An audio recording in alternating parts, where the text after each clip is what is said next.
તો વાત કરીએ સાબરકાંઠાની તો સાબરકાંઠામાં પણ ભારત બંધના એલાનની અસર જોવા મળી કે જ્યાં ઈડરનું બજાર જડબે સલાક બંધ જોવા મળ્યું ત્યારે સુપ્રીમ કોર્ટના ચુકાદાને લઈને ભારત બંધનું એલાન કરવામાં આવ્યું છે જ્યાં વેપારીઓએ ધંધા રોજગાર બંધ રાખી સમર્થન આપ્યું છે ત્યારે એસસી એસટી અને સુપ્રીમ કોર્ટના આદેશ અનુસાર આ જે કાયદો આપ્યો છે એના અનુસંધાને આજે સમગ્ર ભારતમાં બંધનું એલાન આપ્યું છે અનુસૂચિત જાતિ અનુસૂચિત જનજાતિએ એના પગલે સમગ્ર સાબરકાંઠા જિલ્લાની અંદર ખેડબ્રહ્મા પોશીના વિજયનગરની અંદર અનુસૂચિત જનજાતિના માણસો સૌથી વધારે રહે છે અને ઈડર અને વડાલીની અંદર અનુસૂચિત જાતિના લોકો વધારે રહે છે તો સમગ્ર સાથે મળી અને આજે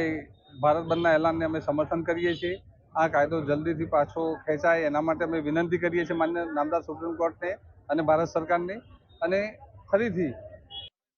આજે બંધ પાડ્યો છે સમગ્ર વેપારી મિત્ર મંડળ અને સમગ્ર તમામ વેપારી મહામંડળોએ પણ આને સમર્થન આપ્યું છે અને અમે આ બંધની સાથે